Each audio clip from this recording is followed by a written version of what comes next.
Esa noche se la toman las mujeres.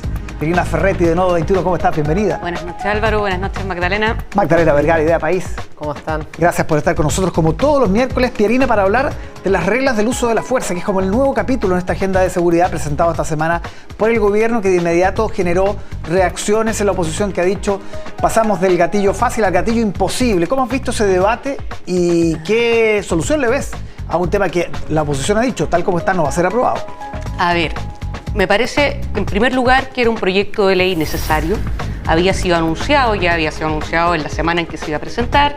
Hay un trabajo prelegislativo en relación a este proyecto, es un proyecto bien estructurado y es un proyecto que apunta a cuestiones que son muy necesarias para dar certezas. Para dar certeza a las policías, para dar certeza a las fuerzas de orden cuando estén actuando en labores de orden público, y eso desde todo punto de vista es algo positivo, es algo que va a permitir también que tengamos la sociedad completa, pero quienes tienen el monopolio del uso de la fuerza legítima entregada por la sociedad, a qué reglas se tienen que atener. Me parece que es un proyecto que pasa por distintos ítems que son tremendamente necesarios, por la definición de los criterios bajo los cuales se tiene que aplicar la fuerza, los grados, etcétera. Me parece que es un proyecto que apunta en la dirección correcta. Me preocupa, sí, la reacción que ha tenido una parte de la oposición, que inmediatamente, incluso antes de que el proyecto fuera presentado, cuando inmediatamente fue presentado, se acusa, no sé, un proyecto que está en la línea del octubrismo, un proyecto que es, como dijiste, gatillo imposible. Me parece que cuando se aplican estándares, que aquí este es un proyecto muy bien fundamentado desde el punto de vista de los estándares internacionales, de, digamos, las resoluciones y la normativa que existe a nivel internacional respecto al uso de la fuerza. Entonces, pareciera que cuando queremos ajustar nuestra legislación a esos estándares, que son exigentes, como tiene que ser en materia de derechos humanos y en materia de uso de la fuerza en estos casos, hay una parte de la oposición que reacciona como si aquí estuviéramos haciendo algo que está completamente fuera de lo que hay que hacer. Magdalena, ¿por qué reaccionó la oposición así? Yo creo que hay un tema de oportunidad también en cuando aparecen este tipo de proyectos y también de política. Aquí estamos llevando a una instancia política una discusión que es realmente bastante técnica y que estamos tratando de llevarla en abstracto cuando se trata de situaciones que son prácticas, que son cotidianas, que son que claramente requieren, ¿no es cierto?, un marco normativo, pero que no se pueden simplemente normar como desde arriba pensando, bueno, aquí vamos a estar con un listado como tipo checklist para que el carabinero pueda actuar o no actuar. Y con lo otro es que yo creo que aquí no es que Chile no haya tenido normativa. De hecho, nosotros teníamos una normativa que era robusta en el uso de la fuerza y que ya estaba acorde a los criterios internacionales. De hecho, ya habían compromisos que se estaban siendo aplicados. Entonces, en ese sentido llama la atención por qué ahora tenemos que normar sobre esto. Acabamos de publicar la ley Nadine Retamal. No es coincidencia que se anunciara o se presentara este proyecto al mismo tiempo que se publica la ley, y que también va a generar cierta desacuerdo o incoherencias con la propia ley Nadine Retamal, y que también generan algunas incertezas. Por ejemplo, el que se incorpore o se ponga en el mismo saco, por así decirlo, a carabineros con fuerzas armadas también en este uso de la fuerza, cuando son cuestiones, son organismos que son distintos, responden a situaciones distintas, entonces sí genera ciertas situaciones. ¿Derechamente inhabilita lo que se plantea en la ley Nadine Retamal? ¿La deja prácticamente como letra muerta? La verdad, no sé si la inhabilita totalmente, pero sí genera ciertas confusiones que son relevantes respecto, por ejemplo, a lo que se había planteado de la legítima defensa privilegiada, con el uso de armas que sean letales o no letales, que ocurre en el caso de que un agente del Estado también haya cometido ciertas situaciones. Entonces, no se sabe en qué situación queda porque las interpretaciones pueden ser variadas, pero hay una confusión clara. Pierina, ¿por qué sientes tú que el Frente Amplio, diputadas visitaron a la ministra Toá pidiéndole liderazgo, claridad, que no se sumen a la agenda de la derecha? Pareció bastante duro el petitorio. ¿Cómo interpretas tú esa visita?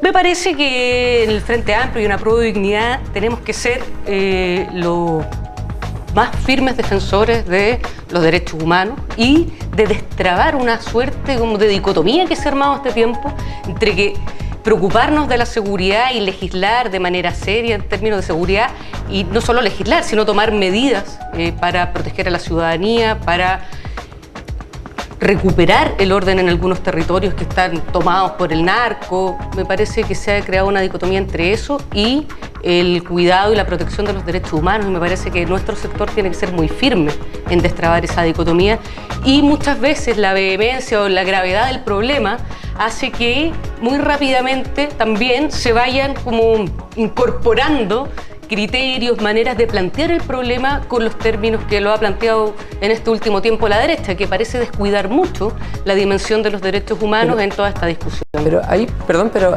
yo creo que ahí hay un problema de fondo también, porque se parte quizás desde una desconfianza como si Carabineros, Fuerzas Armadas siempre hubiese actuado en la prevención del delito frente a la inseguridad que estamos viviendo con el país, en contra violando los derechos humanos. Yo creo que eso no ha sido así. Y ahí es donde uno dice, bueno, ¿habrá algún tipo de germen del octubrismo en ese sentido, como de pensar, bueno, aquí se está extrapolando lo que ocurrió en el estallido social con las protestas y situaciones muy distintas a lo que está ocurriendo con el crimen organizado, que quienes vemos que están poniendo su vida en el fondo en peligro son Carabineros, quienes están viendo hoy día asesinados son Carabineros y no están siendo los delincuentes? Entonces ahí está la pregunta de por qué esta desconfianza a el uso proporcional y racional que ha hecho en general Carabineros en la detención de los delitos. Hoy día estamos en el fondo poniendo la desconfianza de su lado y no de la delincuencia. Hablando de desconfianza, las quiero llevar al segundo tema. Nos quedan un par de minutos para hablar del criterio Valencia. Así se ha bautizado esta disposición de la Fiscalía para que los persecutores en los distintos tribunales establezcan y pidan prisión preventiva en aquellos casos de extranjeros sin documentos que sean sorprendidos en delitos. ¿Cómo ves esa situación? Porque ya hay algunos que advierten que si ya hay hacinamiento en las cárceles, con esto va a ser mucho peor, pero que de alguna manera tampoco podía quedar en la situación actual. Me parece que el argumento más fuerte no es el hacinamiento en las cárceles, siendo que efectivamente es un problema, no lo vamos a negar, pero aquí hay otros problemas de fondo. Es una disposición demasiado ancha. La prisión preventiva es una medida cautelar que está indicada con causales muy específicas.